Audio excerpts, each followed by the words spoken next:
안녕하세요. 말씀 한 줌. 오늘은 사사기 8장 1절에서 12절 말씀을 함께 살펴보도록 하겠습니다. 제가 먼저 본문을 읽을게요.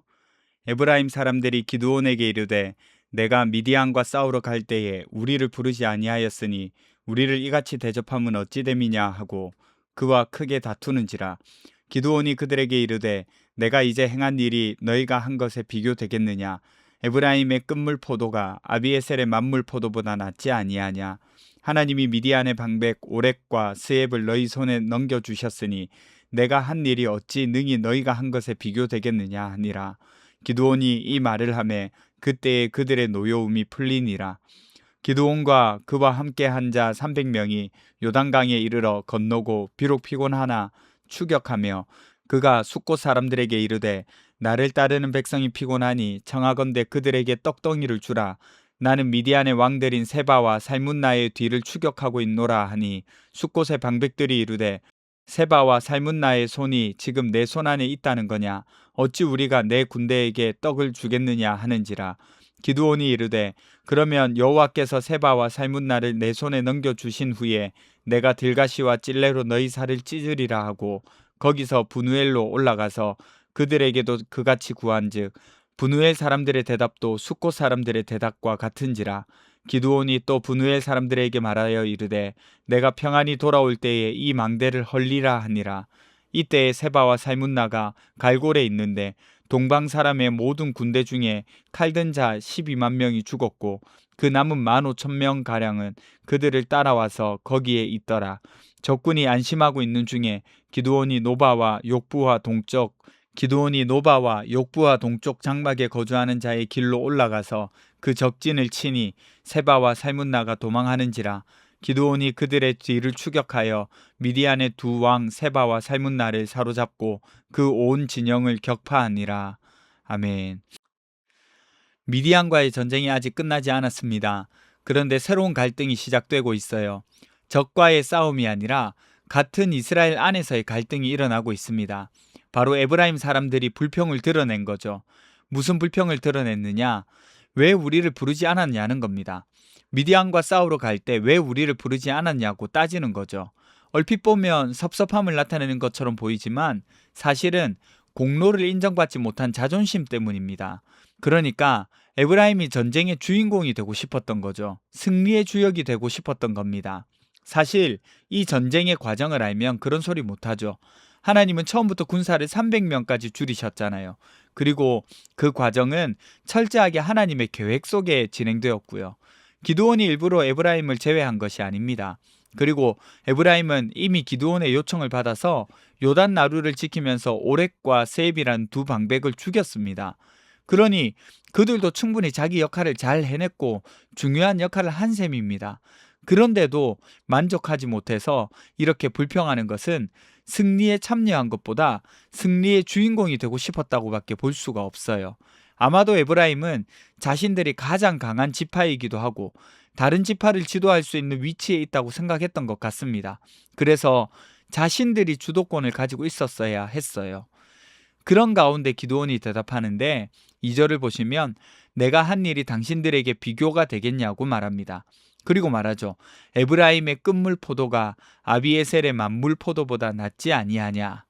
여러분 이게 무슨 말이냐면 수확이 끝난 뒤에 남은 포도를 주워 모으는 것이 끝물 포도거든요. 그러면 만물 포도는 본격적으로 수확하는 것을 말하는 거죠. 아비에셀은 기드온 자기 집안을 말합니다. 므낫세 지파의 아비에셀 집안, 그리고 기드온은 아비에셀 사람 요아스의 아들이었잖아요. 그러니까 곧 자신을 말하는 셈이죠. 그래서 이 말은 에브라임을 높이는 말입니다. 내가 처음 수확한 것보다 너희가 마지막에 거둔 것이 훨씬 더 가치 있다고 따지러 온 에브라임을 높여서 갈등을 마무리하는 겁니다. 3절에 보니까 그들의 노여움이 풀렸다 이렇게 말하잖아요. 그러니까 잠언의 말씀처럼 유순한 대답이 분노를 쉬게 만드는 모습입니다. 참고로 사사 입다도 에브라임과 같은 갈등을 겪거든요. 그런데 입다는 굉장히 강하게 맞서 싸우다가 내전으로 번져가지고 42,000명이 죽는 일도 일어나기도 합니다. 숫곳과 분우엘이 거절하는 장면도 등장해요. 숫곳과 분우엘은 요단강 동편 땅입니다. 그러니까 요단강을 중심으로 오른쪽에 있는 땅이에요. 기드온과 300용사도 요단 강을 건너서 피곤하지만 추격했다 이렇게 기록하고 있어요. 밤새 싸우고 달려온 거죠. 이미 탈진이라고 보면 됩니다. 그런데 아직 두 왕이 살아 있어요. 전쟁은 끝나지 않았습니다. 그래서 숫곳 사람들에게 빵을 요청하죠. 그런데 숫곳 사람들이 말해요. 세바와 살문나를 잡았냐? 내 손 안에 있냐? 이게 무슨 말이냐면 네가 질 수도 있는데 어떻게 우리가 도와줄 수 있겠냐? 이 말인 거죠. 그래서 기드온 편도 들지 않고 미디안의 편도 들지 않습니다. 굉장히 현실적이죠. 이 현실적으로 가능하다고 할 수가 있지만 사실 성경은 이것을 믿음 없는 태도라고 평가합니다. 왜냐하면 그곳이 하나님의 백성들이 사는 곳이거든요. 또 하나님의 말씀을 따라서 일어난 일인데 그걸 믿지 못하고 눈에 보이는 현실을 믿은 거죠. 분우엘도 마찬가지입니다. 여러분 특히 분우엘은요. 야곱이 하나님과 씨름했던 장소입니다. 뜻이 하나님의 얼굴이라는 뜻이에요. 그런데 하나님의 얼굴이라고 일컬어지는 그곳에서 사는 사람들이 하나님의 구원을 믿지 못하는 겁니다. 기드온은 미디안 군대를 끝까지 쫓아가죠. 본문은 이미 12만 명이나 죽였다고 했는데 남아있는 군대를 쫓아가서 미디안의 두 왕 세바와 살문나를 사로잡고 격파합니다. 예상하지 못한 길로 돌아가서 기습해서 덮치는 거예요. 그렇게 압도적으로 승리를 거둡니다. 여러분 이제 말씀을 적용해 볼까요? 여러분 오늘 본문에는 세 부류의 사람들이 등장해요. 피곤해도 하나님이 주신 사명을 생각하고 끝까지 쫓아가는 사람들. 곧 피곤하나 추격하는 기드온과 300용사들이죠. 반면에 에브라임은 공로를 탐합니다. 왜요? 은근히 각인되어 있는 자존심. 다른 지파들보다 강하고 지도자의 위치에 있다고 생각하는 그 자존심이 작용하는 거죠. 숫곳과 분우엘은 안전을 생각합니다. 이미 승리를 약속하신 하나님의 말씀을 생각하지 못하고 자신들의 안전을 먼저 생각하는 거예요. 승자가 아직 결정되지 않았다고 생각해서요. 에브라임, 숫곳과 분우엘은 모두 자기 자신을 중심에 둔 결과를 보여줍니다. 여러분 우리는 기드온과 300용사를 통해서 그리스도를 바라볼 수 있어요. 그분 역시 피곤하셨습니다. 그분도 십자가를 지시기 전에 겟세마네에서 땀방울이 핏방울이 되도록 기도하셨죠. 그리고 끝까지 사명을 포기하지 않으셨죠. 기드온은 미디안을 끝까지 추격했고 예수님은 끝까지 자신의 사명을 완수하여서 죄와 사망을 무너뜨리셨습니다. 그분의 승리로 우리도 승리할 수 있었죠. 그래서 우리는 오늘 에브라임과 숫곳, 분우엘의 그 모습들을 보고 교훈 삼아야 합니다. 여러분 공동체에서는 내 공로보다 하나님의 승리를 기뻐해야 해요. 나를 인정하지 않았다고 공동체를 흔들면 안 되는 겁니다. 하나님께서 일하셨다는 것을 더 기뻐하고 우선시하는 사람이 되어야 하는 거죠. 섬김과 봉사가 경쟁이 되면 안 되죠. 하나님의 영광을 위한 협력이 되어야 합니다. 또 한 가지, 하나님의 약속을 믿는 사람은 계산보다 순종을 선택해야 해요. 숫곳 사람들 보세요. 현실적으로 보였지만 결국에는 잘못된 판단을 했잖아요. 믿음은 현실을 무시하는 것이 아니라 현실보다 하나님의 말씀을 더 신뢰하는 겁니다. 손해와 유익만 계산하다 보면 하나님의 일에 참여할 기회를 놓칠 수 있는 거예요. 오늘도 하나님의 약속을 붙들고 비록 피곤하지만 추격하는 삶을 살아볼 수 있는 저와 여러분 되시기를 간절히 바랍니다. 기도합시다. 첫 번째는 내가 인정받는 것보다 하나님의 일을 우선하고 기뻐할 수 있게 해주세요. 두 번째는 하나님의 약속을 믿고 순종할 수 있게 해주세요. 우리 함께 기도하며 나가도록 하겠습니다.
하나님, 내가 인정받는 것보다 하나님의 일을 우선하고 기뻐할 수 있게 해주세요. 그리고 하나님의 약속을 믿고 순종하며 나아갈 수 있도록 도와주세요. 오늘도 그런 하루, 피곤하지만 받은 사명을 쫓아서 추격하는 삶을 살아볼 수 있는 저희들 될 수 있도록 도와주세요. 감사합니다. 거룩하신 예수님 이름으로 기도드립니다. 아멘. 여러분, 오늘 하루도 하나님의 뜻을 따라 동행하는 하루 되시길 간절히 바랍니다.